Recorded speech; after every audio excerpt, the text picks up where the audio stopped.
محترمو لیدونکو د اسلام هغه لاره چې ستا رب ته د ټاکلې نشراتي اداره د کلام الله ترجمه او لنډ تفسیر په روانه پښتو ژبه کې وړاندې کوي.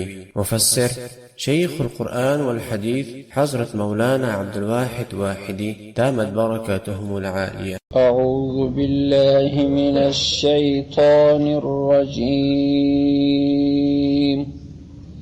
بسم الله الرحمن الرحيم. ومن الناس من يعجبك قوله في الحياة الدنيا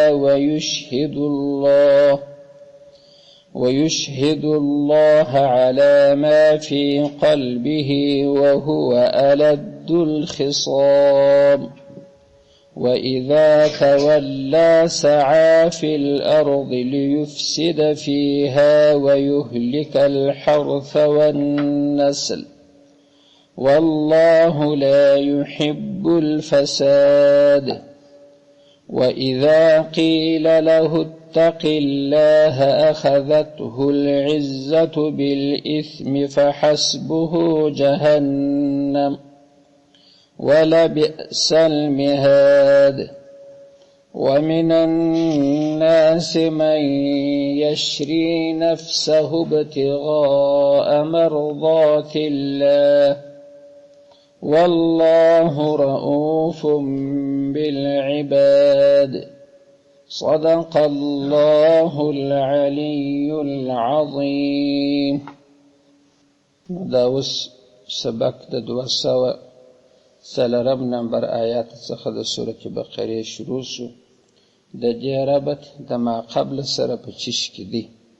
په ما قبل کې کچیر استثفایا د التفه هغه 200 نمبر آیات کې چې د هغه ځای څخه پروند یو تقسیم شوی و. ولدا حج کې خو مؤمنم حج کې کافرم حج کې الته هغه په مینا کې چې هغه ذکر کړي چې الله ولته چې د یو څو ورځې د الله پاک ذکر وکړي. په دغه ذکر کې خو نه بره دعا هم کیږي. هغه کافر چې پر آخرت ایمان نه لري دغه دعا ستاسو په یاد دغه بس دغه ول ربنا آتنا فی الدنیا بس ما ته چې سره کوي په دې دنیا کې راغی خدای پر آخرت عقیده نه لري. ولدا کافر دی حج هغه دی کړی دی زموږ ذکر هم دلته کې اخته دی په دغه مینا کې شروع دی مګر دعا چې لاس پورته کې ګرځي شان د دنیا غي غواړي د آخرت غي سره دی نه عقیده لري نه غواړي. بل بیا دا مؤمن دی. مؤمن بیا دا غدي هغه په ګورو شانه کې محتاج مالا پاک نو زما دنیا به څوک را پر کې چې جرانه کې هغه چې حج وکي ذکر کوي چې لاس پورته کې ربنا آتنا فی الدنيا حسنه وفي الاخره حسنه. خدای پاک په دې دنیا کې همت ششه پرپرانه کې راکې په آخرت کې پرپرانه کې راکې.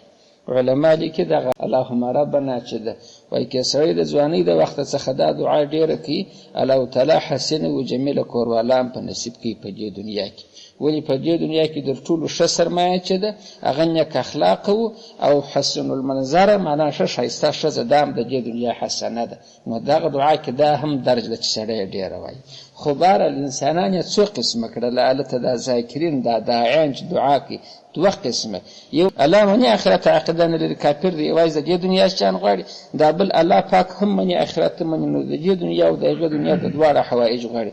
اوس په نن سبق کې به الله تعالی انسانانو ته بل تقسیم ورکړي وایي لکه مؤمن او کافر چې پر لجلادي دلته په مابین کې یو بل خطرناک شی سره منافق بولي. دغه منافق د مؤمن جلاد د سورة بقره په سر کې کسیس په یاد د کافر د معرفت د فاره چې الله مشترو کې 2 آیات راغلي و. د منافق د فاره هجر لس آیات راغلي. دلته د منافق باس نه کې وجدي 2 انسانان یو مخلص دي بل منافق دي دغه سره درجه لکه ومن الناس من يعجبك قوله في الحياة الدنيا. ومن الناس بعض انسانان څخه الله تعالی په نامه څوک په قران کریم کې نه ذکر کوي. د رسول الله صلی الله علیه وسلم عادت و ام دا غرکمو چې په یو چا کې به غلط کار ولیدي بیا چې رسول الله سلام پر منبر کښینستی برګل دا څه شان دي چې ځینې خلک دغه کارونه کوي هغه بد کار به یاد کوي. نو سړی چې بوشار برابر پوسو چې خو کې ځای نو به بره خوا هم نه بجېده، رسوا کېدی به هم نه. زموږ په زمانه کې که ته دغسې مجمل یاد کړې چې ځینې کسان دغسې کارونه کوي، دی په کلي کې نارې وي دا زه یادولم، دا زه بابا ورته ووایم نو خو ته چا په نامه یاد کړې، نو خو چې په تا کې دا بد کار سته خو مې کوونو. نو الله عز وجل دلته په نامه نه کوي یاد، مګر په تفسیر کې راځي وایي دا اخنس بن شریق یا شریق نومېدی. دی ډېر ښایسته و، دا بدن ته دا مخ ته چې بې کتل سړي د استجلای و ځینې ولاړېدې. دا خده دا شکل ښایست و، په ژبه دغونه فصیح و، داسې غوړ ژبی و، داسې غوړمال و چې دا سړي ته به شروع سو براغ هر چا چې بول دا زما ورور. نو دی به ګاګی د رسول الله صلی الله علیه وسلم مجلس ته رالی، بره بې ویل په خدای که مې یو ګوړی زړه درڅه ځي چې ګرد عمر درته ناست دی. نو زما په زړه خو الله خبر دی، په والله چې زه چې کوم محبت ستاسې سره لرم، خصوصا به ستاسو ستاسې سره معنا ده د مؤمنانو سره چې زما کوم محبت دی، نو هغه خو الله په خبر دی، زړه نه راخېږي چې درته څیرې دا غوړې غوړې خبرې به ورته وکړلې چې یعنې زه هم ستاسې د ډلې څخه یم چې مازې به د دې مجلسه ولاړ سو، بیا په مځکه کې دغسې چابک ګرځېدی، په دې ځای کې غلی، که به د مسلمان پسه په مخه وار لیمې ویشتی په غش باندې ورواژه، که به د مسلمان کښتو پټه خاشا ورته واله سوځي، پټه دغه کارونه او مالي تاوانونه یې رسول. مجلس ته چې به بیا رالی د لرې به بیا په داسې چوغ را روان سره ازغاسته وي، نبي علیه صلات وسلام ته به کښېنستي. نو دا د رنګ ته چې به سړي وکتل، دا خوږو فصیحو خبرو ته چې به یې وکتل، ګورده به ویله چې دا صادق مؤمن دی. الله رب العزت و پیغمبر ته وروښي بهرحال دا دې دونه سخته دښمني ده په دا وطن کې چې دا فساد کېږي، دا شیانو ته اور اچي، دغه چې خاوند یې خوارکۍ خبر نه چې ورسې غوا یې مرداره سوي، پسه یې مردار سوي، په خبر دا کارونه د چې ګرځي، مګر خو الله په نامه نه کوي یاد. تفسیر ذکر کړی دی چې اخنس بن شریق نومېدی دا سړی. نو داسې ترجمه ده ومن الناس، ځینې د انسانانو څخه الله پاک وایي من هغه څوک چې یعجبه چې په تعجب و حیرانتیا کې اچي کتا. دا د عربو په استعمال کې داسې ده، موږ چې د دوکاندار څخه یو شی را اخلو ګورو یې چې خوند راکړي به راوایي خوښ مې سو په څو دی، چې خوند نه کړي راوایي نه سو مو خوښ. عرب وایي اعجبني، په تعجب کې واچوله معنا خوند یې راکړي در سره رانیسم یې، او چې نه یې خوښ به راشئ کښېږدي دوکاندار دلته دی معنا اعجبني خوند یې نه کړي. نو الله پاک دلته دغسې وایي چې د انسانانو څخه معنا هغه څوک دي یعجبو چې په تعجب کې اچي کتا، معنا خوند درکوي و تا ته په خوشحاله کېږي. څه شي؟ قوله د ده خبرې، دا د ده خبرې فی الحیات الدنیا، د دې دنیا په ژوند کې، دا د ده خبرې ګرده د دې دنیا د ژوند د منحصر دي، په آخرت کې به الله که یوه فایده له ورته ورسوي. ویشهدو او دی شاهد ګرځي الله الله پاک علامه پر هغه څه په قلبه چې په زړه کې د ده په زړه کې خو نه دی دعوه کوي برای زما په زړه کې ستا سره محبت دی ای رسوله، نه وایي چې الارمان چې زړه راخطا چې زړه داسې سړي ته ښکاره کېدی، نو زما زړه خو ستا د محبته ډک ستا د انډیوالانو، والله که یو ګوړی زړه درته ځي، مګر خو دا د دنیا اشغال دي کارونه دي، نو نه یم فارغه، یو ګوړی مې والله که د زړه څه وځي. ګوره ویشهدو دی شاهد ګرځوي، دغه سړی دا منافق څوک شاهدوي الله پاک پر چی شي باندې علامه پر هغه خبرو په قلبه چې په زړه کې د دوی خو په زړه کې د محبت دعوه کوي، برای دا خو ته نه سې پر شاهد کېدای چې ووینې، زما پر زړه خو نه الله شاهد دی هغه یې ویني، برای د سړي ښځه ته وویل چې ګوره هغه دی الله یې شاهد کړي، وایي الله خو نو زما په زړه خبر دی، تاسو خو نه یاست بخبر چې زه څونه مینه در سره لرم. الله وایي نو الله خو ډېر صادق دی، رښتونی دی، وهو اصدق القائلین، الله خو د ټولو ویونکو هغه صادق ترین دی، د الله په خبره کې کذب نه جوړ ده. الله څه وایي وهو په داسې حال کې چې هو دی الد الخصام، الد ډېر سخت دی، الخصام د دښمنۍ د رویه څخه، الدد دا سخت ته ویل کېږي، برخه نو هغه الدد دوه داله و د اول دال زوال یې راواخیست و دا لام کې ورکړي، ایو دال یې په بل دال کې پټ کړي، الد ځینې جوړ شو. الد الخصام شدید الخصومت ته وایي، خصام مصدر د دښمنۍ ته ویل کېږي، لکه جدال لکه قتال دغه رقم. دی په دښمنۍ کې تر دې ګردو سخت، د کافرانو دغونه دښمني نه لري لکه دی، د کافرانو خو به یو جنګ د مسلمانانو سره به وکړي، جنګ چې به خلاص کیسه به خلاصه شوه. دی په کور کلي کې روزمره دغه فسادونه پېښېده، یا کور ته اور راچولي، دا بل منا ته خاشه ور غورځولې، دا بل پلانی کړی، دغسې بلا دی. دا فقط مازې درته ویله چې وهو دی الد الخصام شدید الخصومت دی، چې معنا خوله و زړه یې نه دي پرله برابر، په خوله کې هغه دی د دوستۍ دعوه کوي، پر زړه پر خبره الله شاهدي چې الله زما په زړه خبر دی چې څونه دوست یم. الله وایي دی الد الخصام دی، په زړه کې دغسې بده دښمني ده، زړه و خوله یې پرله ورچف دا د یو شی رسوا کوي پیغمبر علیه السلام او مؤمنانو ته چې دغسې ځینې کسان سته اکیات کوي. پسې الله پاک هغه د عادت درښیي چې فساد دي په کلي کې چې اخته وي، چې تاوانونه رسي، وایي دا هغه وخت توله چې دی شا در وګرځي ستا څه عام شي، مخې کلي ته سي، کوڅو ته سي، امامتو ته سي، چې دا رقم سي.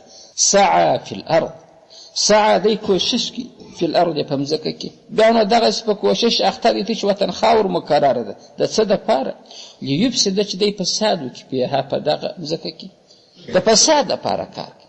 بله ترجمه مفسرین داسې کوي، وایي دا هغه وخت توله چې د ماضي ګورنر سو د ولایت قدرت ورلره ورکول سي، یا د ملک پاچا سي، یا د علاقې والي سو، مشر سو.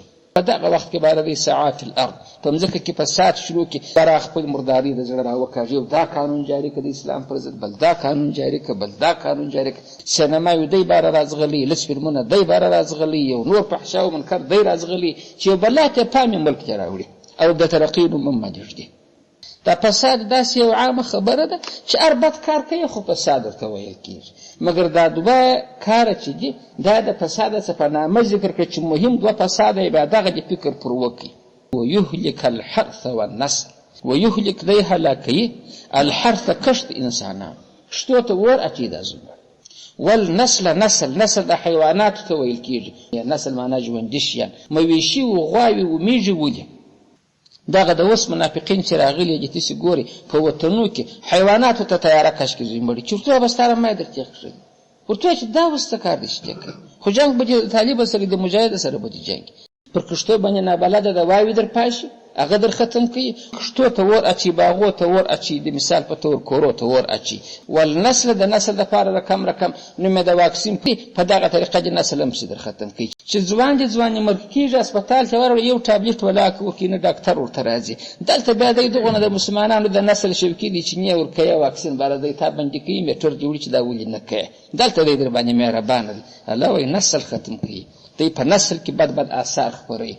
الله عز وجل کلام عجب صادق دی. په هغه وخت کې دا شیان و چې زما نسل به څنګه را ختم کړي. الله وایي بل دغه کار کوي، یو خو عمومي فساد چې خپروي، فحشا د خپروي، چې تولا پیدا کړي بیا دغه کار کوي.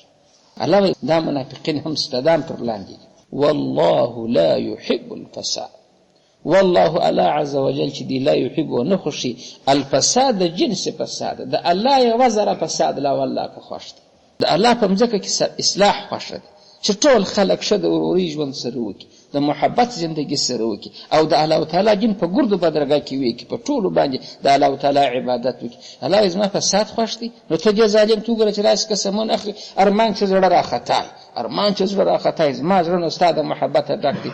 الله وایي زه پرې شاهد یم چې د زړه د دښمنۍ ډک او کار و عمل یې چې کلي ته څو چې تا کې شاس فساد کوي. الله وایي دغه فساد مې والله که خوښ دی چې دی کوي په دې مځکه کې، او خلک نه پوهېږي په ځان. بل غرور یې پسې درښیي که یو څوک مخ ور واړي چې د الله څه وبېرېږه، دا چې څه بلا ورته ملا تړلې ده، دی څه کوي؟ وایي دا هغه وخت قیله چې وویل شي له وده ته چې اتق الله، اتقي ته وبېرېږه الله، د الله څه، د الله څخه وبېرېږه، مړه زما کوس نه در رسېږي، خو الله به دې وخت به یو افت اخته کړي. اخذت مسه دی العزت، خپل عزت و غرور یې ونسي بالاسم، په ګناه سره. براغه د غرور چې په دماغ کې پروت چې زه خو نو یو څوک یم، زه د علاقې ګورنر یم، لا صاحب ته ماته راشه، ته ماته اوس وایه چې باروا د خدای څخه وبېرېږه. نو پر ده د خپل عزت معنا هغه د غرور دا چې پر راغالبه سو، په ګناه یې ونسي، دی پر ګناه نور ټینګ سي چې په د هغې دې ولا کوي لکمه، یا یې ښځې ملسې راوباسي، بل پسې راباسي، بل پسې راباسي، تر هغه ناولجې راباسي چې کافر به راورتاریاني چې هغه ما خو دونه ډېر نه غوښته، تا خو در ماله یو قدم ور اخواته کوي. دغسې شی عبارت کوي. وإذا هغه وخت قیل چې وویل سي له وده ته چې اتقي ته وبېرېږه الله، د الله څخه، د الله څه وبېرېږه، دا چې څه کار ته ملا تړلې ده، خو وطن دې در بداره کړي. اخذت ونسه دی العزت، خپل غیرت یې ونسي، دی چې ځان ته عزت ثابت دی، دی چې ځان ته غیرت ثابت دی، نه یا خلک وایي زه ضد ونیولم، دی نو باره ضد ونسي. العزت هغه د ده عزت یې ونسي، هغه د ده غرور یې ونسي په چا سره؟ بالاسم، په ګناه. معنا د ګناه سره د ټینګ وتړي، باره توبه خو نه کوي، د ګناه سره نور ټینګ سي. نو د دې اوس علاج په خبرو باره کېږي، د دې علاج اوس په جنجال باندې کېږي. فحسبه جهنم، الله وایي دی بل ځای ولا قسم سي بیا دوزخ.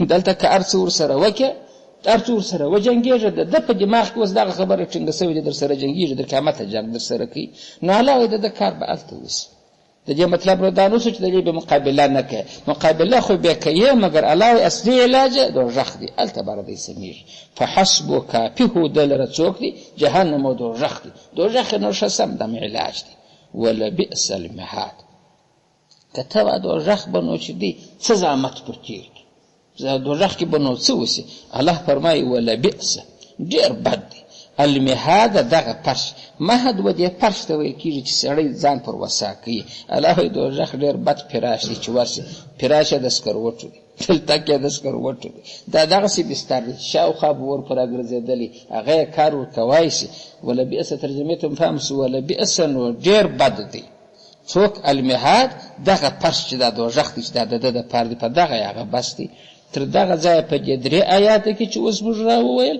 په دې کې دغه منافق چې دغه نبي علیه صلات وسلام ته به راتلی یا په قیامته چې دغسې منافق پیدا کېږي دغه الله پاک حال بیان کړي چې په انسانانو کې دغسې کسان هم شته دا یو تقسیم د انسانانو کې ورکړي داسې نه و چې یوازې کافر و مسلمان سره مقابل دي مؤمن ته وایي دغه منافق هم ستا مقابله کوي او دا د رابل ډېر خطرناکه دی د ده په خصومت کې حالات څنګه ور وهو الد الخصام د ده خصومت خورا جوور دی دی دا رقم دی هغه کافر خو فقط جنګ کاوه دی دغه د خولې غوړې خبرې او په باطن کې دغه چې مال و نسل ګرده ختم کړي په ګردو پسې د خلکو پر چا باندې چاړه راخیستې ده هم چې نسل بربادي هم چې مال در بربادي دا رقم بد دی اوس نو د دې په مقابل کې خو بل مخلص مؤمن دی هغه بیانوي چې مخلص بیا څه رقم دی د هغه دپاره تفسیر شریف روح البیان یو شان نزول ذکر کړی دی شان نزول چې دی هغه دا دی چې یو صحابي دی صهیب ابن سنان رومي نومیږي دی په مکه شریفه کې اوسېدی په مکه کې چې و د ده عمر د 100 کالو وخت رسېدلی د مکې خلکو چې و پر مکه باندې داسې یو څارنه کوله چې که به څوک تښتې د اطلاع د رسول الله صلی الله علیه وسلم و خواته مدینې شریف ته هجرت پرې کولی راګرځاوه یې پرېښاوه یې نه بارل د هغه ډاله ډېرېږي د ملکه به ول نه وځي اجازه نه لري ځې چیرې ما ته ووایه که به مدینې ته تلي باره پرېښوه یې نه باره به ول دا هلته ایمان بیا راوړي د هغه ملګري کېږي سبا به په لښکر کې را روان ولاړ ولاړ شي دا چا مې کوه نو صهیب دی یو څو انډیوالان یې نور پیدا کړه پټ روان شول چې روان شوه د دوی ډېر ښکاري نو د خپله به غلزولي دغه شوم ډکه کړه دا عجیباره یو څو نفره ځوانان نور ورسره دی سپین ږیري د 100 کالو دی ځي مدینې شریف ته هجرت کوي د رسول الله صلی الله علیه وسلم محبت پر غالبه مکې قریشو ډله پسې برابره کړله دا د یو ځای پسې ورسېدل نو دوی خو چابک نه و خو د 10 کلن ورسره و چې پسې ورسېده خو هغه یو غونډۍ ته څو محاصره یې کړله جنجال هغه د زموږ د وخت مطابق لکه ټکان هلته خو ټکانه وغشي ولینده وه د ده سره چې کوم څوک ورسره و هغه یې ګرده په شهادت باندې ورسول یو دی پاتې شو بره د باره ورتل ای د قریش خلکو تاسې پوهېږئ په دې خبره باندې چې زه ستاسې په ټوله مکه کې زما ساری ښکاري شته غولیا نو زه څونه ښکاري یم ورو بری ورنه اوس هم زما خبره واوره چې تر ما ښکاري نشته زما د الله په ذات قسم چې یو غشي راڅخې رانږدې ولاکه سي او پر بل ځای دې وولاکه ولم د زړه پر ککرۍ دې ولم ستا فکر دا دی چې په لاس کې به مې وموښلي یا به مې په ورانه کې وموښلي په زړه کې به دې هر غشي موښلي دا زما یوه وعده در سره توره هم راڅخه ده چې غشي مې خلاص شي بیا توره تر هغه وخته چې زما لاس چلېږي په ولاکه ستا لاس ما ته رانږدې سي چې توره چلوم وروسته بره بیا ستاسې کار او بل دا خبره واوره دریم چې ته نو ما که یې څه خو زه د 100 کال یم ما جنګ ته بیایې ما څه پکې بالا خو زه پر دغه حال یم ما یې لکه کار مې لکه ته ما ولې راګرځه پراره چې زه نو زما پیدا تا ته نه رسېږي څلورم بله خبره واوره زما سرای په مکه کې تاسې در پاته دی زما په سرای کې پیسې ما ایښې دي پټې دي زما مال و دولت پخوا خو نو پیسې په شا نه وړې کېږي خو د سرو زرو وې به د سپینو زرو وې پلنډې وې دا خو په شا نه وړې کېږي د اوس رقم نه وه چې کاغذان بهرحال ما پټ کړي دي هغه به در وښه ولاړ سي هغه پیسې واخلي مګر بالا ما مه زیرو ایله مې کې چې ولاړ سي دا خبره چې ورته وکړله د مکې خلکو سي دي ولې ویې بېرول راول در هغه وخته پورې ستاسې په زړه دا یي چې باره به نو موږ پر ډېری د شلیک به پر جوړ کړو د غوښې دی به تسلیم شي بهرحال هغه رقم نه ده یو دی څه ولاکه وکړي تر هغه وخته چې زما غشي په غلزولې چپه کړه بهرحال دا در باندې ولم او ښکار مې هم در معلوم دی ستاسې لوی کوچنی نه روښه زما پېژني چې زما غشي خطا نه لري که مال غواړې مال هغه دی بهره دې ولا پیسې لا شو بهرحال راویښ دا خپلې پیسې ور وښودې چې زما د سرای په فلاني خونه کې یا په فلاني کونج کې هلته ښخې دي ورسئ واخلي دی روان سو ولاړ. دی چې ولاړی مدینې شریف ته چې ورسېدی اول د واره چې په مخ په مدینه شریفه کې وارلی هلته دغه آیات نازل سوی و. رسول علیه الصلاة والسلام اصحابو ته اطلاع ورکړې وه. حضرت ابوبکر صدیق رضی الله عنه په مخه وارلی. هغه ورته ویل یاره صهیب عجبه سودا دې وکړه، ډېره ګټوره سودا دې وکړه. تر غوړه د مخه صهیب اریان دې بره څه سودا مې وکړله، بره ستا په باره کې خو آیات راغلي دي د خدای بنده دا خو تا ځان سودا وکړه ګویا کې د کفارو څخه ځان رانیوي پیسې دې ور پرېښودې چې ما یې لکې ځان دې ګویا کې ځینې رانیوي. کېدای شي خبرو ته متوجه یاست دغه شیان نزول دی. ومن الناس علاوه بعض بیا د انسانانو څخه دا د هغه خلکو په مقابل کې چې امر سبق را شروع کړي چې ومن الناس من يعجبك یو څه خلک خو هغه وه چې اخنس بن شریک راغی چې یو فرد، بل خلک بیا دغه دي چې دا صهیب رومي چې دا بیا فرد دی. ومن الناس بعض انسانانو څخه من هغه څوک دی الله پاک وایي یشري چې دی رانیسي نفسه خپل نفس خپل ځان یې رانیوي، خپل ځان یې د چا څه رانیوي ګویا کې د قریشو څخه د مکې ځان رانیوي خو پیسې ور وښودې چې اعمال یې پاتو تر ماله دې هر څه زر طلایي چې وې تر تېر سو ادي ځان یې رانیوه د څه دپاره ابتغاء دپاره د طلب د غوښتلو مرضات الله د الله د رضا. دی د الله رضا غواړي، د الله د رضا لپاره د پیسې وبازلې، بل مطلب یې نو دغسې انسانان هم الله پاک وایي سته. والله رؤوف بالعباد، والله الله عز وجل رؤوف مهربان دی بالعباد پر بندگان. نو پر دې بنده به الله څنګه مهرباني نه کوي؟ بنده به غیرتمن که به الله خو نسبت ولا کسر اخذ کېږي. نو الله وایي چې دی دون غیرت لري در خپلې دنیا در ګرده تېر سو، کور یې پرېښوه، جایداد یې پرېښوه، تر ټولو فقط اخبر غش بغلزوري ورسره واخیستله، خپله لیندې ورسره واخیستله، ځي د الله رضا حاصلي، د الله ورسول ته ورځي. الله وایي نو زما غیرت خو درته کم نه دی، الله پر ټولو بندګانو مهربان دی، یوازې دی نه. څه معنا چې د ده دپاره بدله چې د بیخي تیاره ده. والله الله پاک رؤوف ډېر مهربانه دی بالعباد پر بندګانو. په دې ځای کې کسي سپامي طالبانو د یشري ترجمه ما په چا وکړله؟ په رانیولو مې وکړه چې یشري چې دی رانیسي نفسه خپل ځان، هغه د اشترا رانیولو ته ویل کېږي، بیع خرڅولو ته ویل کېږي. بله ترجمه یې دا ده چې یشري په معنا سره د بیع کې چې یشري خرڅوي. دا مخکې خو موږ د ځان د کفارو څه رانیوه پیسې یې پرېښولې. ومن الناس بعض انسانان څخه من هغه څوک یشري چې خرڅوي نفسه خپل نفس. څنګه یې خرڅوي؟ عبادات په کوي، عباداتو ته که جهاد عمر وړاندې کېږي، که حج عمر وړاندې کېږي، که زکات هم دی ورځي، که لمونځ هم دی، دا ګرده کوي. دا ټولو کې ځان مصرفوي، دا خواهشات یې پرې ایښي دي. نو دی څه چم کوي؟ د الله څخه جنت غواړي، ځان په خرڅوي، ځان یې خرڅ کړي، جنت ځینې غواړي. دلته به معنا د چا سوه؟ د خرڅولو سوله چې بعض انسانانو څه من هغه څوک یشري چې دی خرڅوي نفسه خپل ځان. پر چا یې خرڅوي؟ پر الله پاک یې خرڅوي. د الله څه څه شي غواړي؟ د الله څخه جنت غواړي. دا هم ظاهري سودا، په باطن کې که ورته وګوره دا سودا هېڅ سودا نه ده. ستا نفس ته چا دی؟ خو نفس دې هم د الله دی، جنت هم د الله دی. الله ته د الله شی ورکوي، د الله څه شی غواړي. خو ظاهري دی په طبیعت کې طبیعت ډېر برابر دی چې ما د الله سره سودا وکړه، د الله څه جنت غواړم، دا خپل ځان ورکوم، د شپې په یخو کې لمونځونه کوم، په جهادو کې جهادونه کوم، د مال په ورکړه کې زکاتونه ورکوم، لمونځونه کوم، پلانې د اسلام احکام چې دي دا پر ځای کوم. څه کوم؟ د الله څه جنت غواړم، ځان مې ګوره هغه دی، د خوندو څه مې راوګرځوه، د ګناه مې څه راوګرځوه، د ګردو څخه ځان مې پر الله باندې خرڅ کړي، جنت مې ځینې واخیستې. اوس نو چې په باطن کې ورته وګورې بنده مازې ظاهره ځان خوشحاله کړی دی، د الله شی دې ورکړي، د الله شی غواړي، هغه هم د دې د ستا نفس خو هغه هم الله جوړ کړی دی. خو خلاصه د خبرې ده چې د یشري دوه رقمه ترجمه وسوه. یوه معنا دا سوه چې رانیسي خپل ځان، صهیب خو رانیوه، یا هغه څوک دی یشري چې خرڅوي خپل ځان. پر چا یې خرڅوي؟ پر الله چې جنت غواړي. لکه صهیب هم خپل ځان خرڅ کړي پر الله باندې. څنګه یې خرڅ کړي؟ هجرت یې په مخه وکړي. دغسې مقابلې ته ملا وتړه، د مکې د قریش ټول پسې ورتلي مقابله ته ملا وتړه. نو خو ځان یې خرڅه کړي، مګر که یې څه شي هلته د الله او د رسول رضا غواړي. نو د آیات ترجمه خو مزده سوه. دغه آیاتونه چې تاسې اوس واورېدل تر دې پورې یو قصه ده د حضرت عمر رضی الله تعالی عنه. حضرت عمر صاحب خو نو چې و خلیفة المؤمنین و. یو وخت یو سړي باره ده ته ویل لکه هلته چې واذا قیل له اتق الله، دا مخکې چې د منافق په باره کې تېر شو. منافق ته چې د اتق الله وایي چې د الله څه وبېرېږه، دی څه درته وایي؟ ما و کار پر لیلک اخذته العزه، ولدی خپل غرور ونسي، ما و کار پر لیلک. حضرت عمر صاحب چې دا ویل دی چابک پر سجده پرېوتی. یو چا باره ورته ویله، باره ویل نو ته پر سجده ولې پرېوتلې؟ باره ویل چې د هغه منافقانو په ډله کې حساب نشته. نو چې دی د الله څه وبېرېږه، زه چابک ولاړم سر مې پر سجده کړه چې دغه یم بېرېږم. داسې نه وي چې زه باره ته بعضې تیا به زما ته راښې زه نو کوم د الله څه نه بېرېږم، بیا خپل منځونه خپل کړم. باره د الله ته ژر پر سجده شو، باره دی د الله څه بېرېدل چې ول در دغه ځای لاندې نشته. هارون رشید وروسته بیا په خلفاو کې راغلی دی، دی به پر آس سپور تلی به.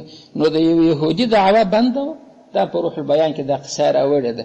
یو کال د هارون رشید به دربار ته ځغاستې ورازغاستې چې پیردارانو نه ورپرېښه، کښېنه ته یهودي ته بیا وضعې د امیرالمؤمنینو سره وینې ولاکه ستا د دجدار اوس ته د یو مسله بنده وه، خود به د یو چا سره جنجال. نو برای تمه وختله، کال ولاړې ورالی، اجازه یې نه کړه پیدا. دغه مشکلات د پیرداران چې جوړوي د خلکو او دغه امیر ترمنځ، دا د پخوا څه رواج دغه بیا ته چې شکایت دلته راځي پلانی دی هغه خدای مظلوم ورسره سو. دا د یو وخت هارون رشید وتلی دی داسې په یو سیر و سیاحت باندې ګرځي، اده بره لار ورته نیولې وه، بره بیا نارې کوي چې هارون هارون د خدای پاره دی د قرآن پاره دی. خو بره هغه و د خپل آسه کې اضافه خلکو چې راپېښه کړي څه وایي. دی چې ورغلی باره یې ورته وویله چې اتق الله، د الله څه وبېرېږه، ستا په بچي کې پر ما باندې ظلم کېږي. وایي هارون رشید په دغه مال چې د اتق الله ورته ویل را په اواز ولاړې پر مځکه باندې پرېوتی پر سجده باندې، چې د سجدې سره راپورته بره څه شکایت څه پېښه خپل عرضه ورته وړاندې کړه چې دغسې ظلم را سره سوی دی. هارون رشید دستي خط ولیکي برحال د ده کار به فورا باید حل شي، په دې کې معتلي باید ولې څونه ظلم د دې سړي سره سوی. دا خط چې ورلره ورکړي خوا د یهودي ولاړې بالا کې څه خلاصه سوله. نو پر هارون رشید یو چا مخ راواړه، برحال د یهودي په خوله باندې د آس را په اواز پر سجده پرېوتل. د یهودي په خوله باندې د آس را په اواز بره ده ویله، ول د یهودي خوله نو مه بوله. بهرحال خو دلته الله عز وجل وایي چې څوک چې مغروري منافق چې وده ته به اتق الله، دی نور بره سر شک نیسي. مال چې دغه قسمه څخه زه نسم، خود بره ولاړه مخ آس را قسم پر سجده. د یهودي خبره نه وه، دغه آیات راته متوجه و. د یهودي په کول ما نه کول چې اوس نو یهودي پر ما غښتلی و. نو موږ به هم خپل په ژوند کې چې دی که څوک نیکه لاره راته وښي ورسره منو به. ګوره حضرت عمر صاحب ته خلکو وویله، حضرت عمر صاحب کله د دین مخالف کله به منافق و، مګر هغه د سجده یې وکړه باره چې د دغه ځای بیا لاندې نه سمه چې الله پاک وایي چې وده ته څوک وایي چې اتق الله، او دی نور غرور وکړي چې ته ما و کار پرله پرېږده. هارون رشید چې د وخت باچا دی، هغه ته یهودي وایي چې اتق الله، د نه ورته ویله چې پرې وي. دی اوس ما ته خبرې راښیي، زه باچا یم امیرالمؤمنین، دی راته د خدای څخه وبېرېږه. ته زموږ په وختو کې یو تانهدار ته وایي چې د خدای څخه وبېرېږه، زه هم کېدای شي سړی به سپک.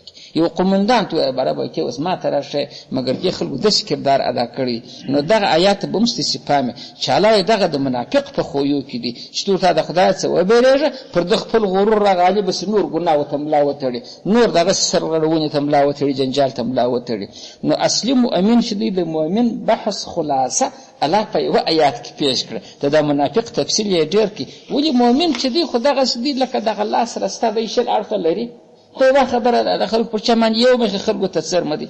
الله پاک وایي بس د مؤمن کار دغه دی چې دی خپل د مال و د ځان د ګرده سودا د الله سره کوي، الله غواړي. به الله نورې پټ پټ خبرې د ده په زړه کې نشته چې بیا دښمنۍ د اسلام سره کوي. نو الله عز وجل دې موږ په دغه مخلصینو کې راولي.